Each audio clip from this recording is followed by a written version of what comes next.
Hello my Chhotu and चुटकीस, it's your Srishti di here. आज exercise series है chapter 4 Bihar board class 8 science book का। तो चलिए स्टार्ट करते हैं।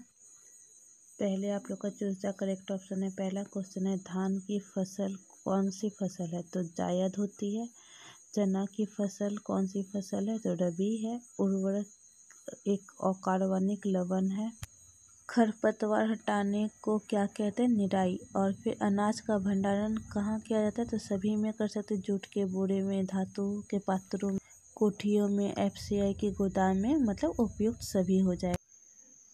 और फिर इन द ब्लैंक्स पहला क्वेश्चन है, मिट्टी का उलट पुलट करने की प्रक्रिया डैश कहलाती है? तो जुताई कहलाती है। खाद डैश पदार्थों का मिश्रण है? तो खाद जो है कार्बनिक पदार्थों का मिश्रण होता है, और उर्वरक अकार्बनिक मतलब रसायन पदार्थों का मिश्रण होता है। धान एवं गन्ना में डैश सिंचाई की जरूरत होती है? तो अधिक सिंचाई की जरूरत होती है।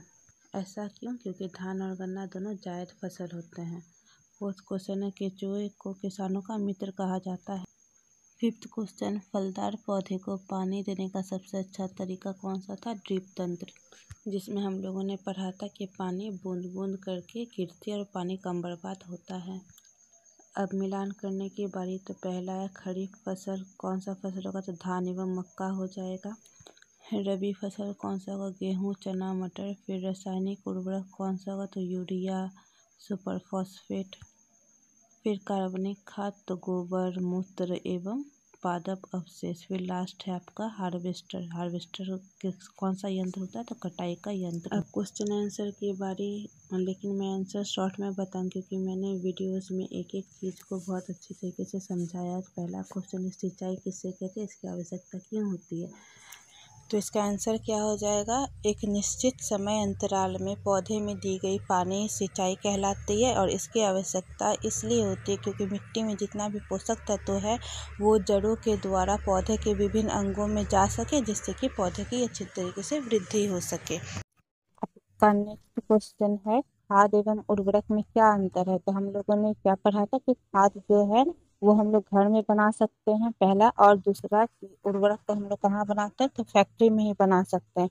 और क्या हो सकता है कि खाद जो है एक कार्बनिक पदार्थ है, और उर्वरक जो है अकार्बनिक लवण होता है। और मैं इसका स्क्रीनशॉट लेके आप बुक से स्क्रीनशॉट लेके इसका आंसर लगा दूंगी। फिर थर्ड क्वेश्चन है, जैविक खाद से क्या क्या लाभ होता है?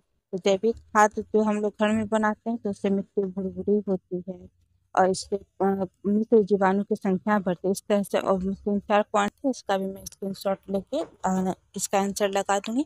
लेकिन कोशिश कीजिएगा कि आप लोग इसका आंसर खुद से अपने भाषा में लिख सके, क्योंकि इस चीज़ को मैंने बहुत अच्छे तरीके से समझाया है। और पहले प्रीवियस वीडियोस देख लीजिएगा, उसके बाद क्वेश्चन आंसर बनाइएगा। आपका नेक्स्ट क्वेश्चन है, खरपतवार क्या है?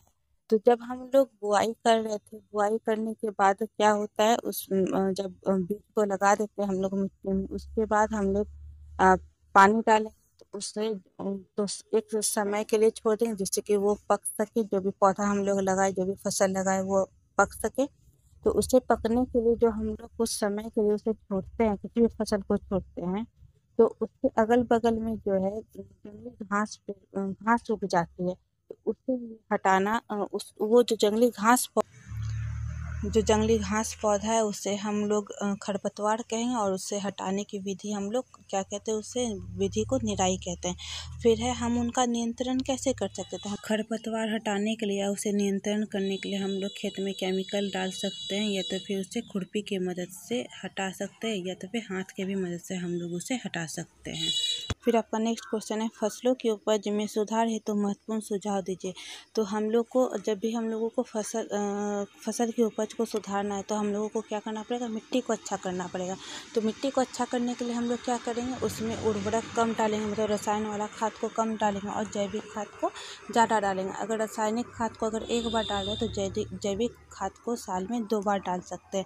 और एक निश्चित समय, और जब कोई भी फसल को हम लोग काटते हैं तो उसमें क्या होता है, थोड़ा सा फसल फसल का जो भी भाग उपयोग नहीं होता है वो खेत में छूट जाता है, तो उससे जो है जलाना नहीं चाहिए। अगर हम लोग जलाते हैं तो उससे भी मिट्टी जो है ख़राब हो सकती है। तो हम लोग क्या करेंगे, उससे उसी तरह से छोड़ देंगे। और जब फिर दूसरा फसल लगाने का टाइम आता है तो उसके पहले हम लोग मिट्टी को उलट पुलट करते हैं, तो उसी में क्या होता है वो जड़ सहित निकल जाता है और फिर वो उसमें खाद के रूप में, कंपोस्ट के रूप में मिट्टी में पोषक तत्व प्रदान करने में सहायक होता है।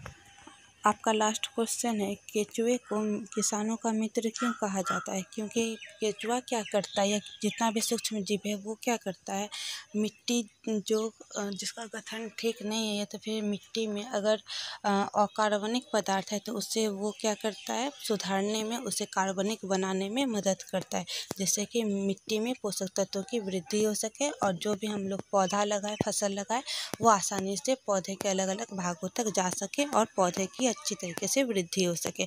आप लोग का ये भी चैप्टर ख़त्म हो गया। अब इसके बाद नेक्स्ट चैप्टर 4 उसे भी पार्ट बाय पार्ट में वीडियोस डाल के प्लेलिस्ट उसका बना दूँगी, आप लोग उसे भी देख लीजिएगा।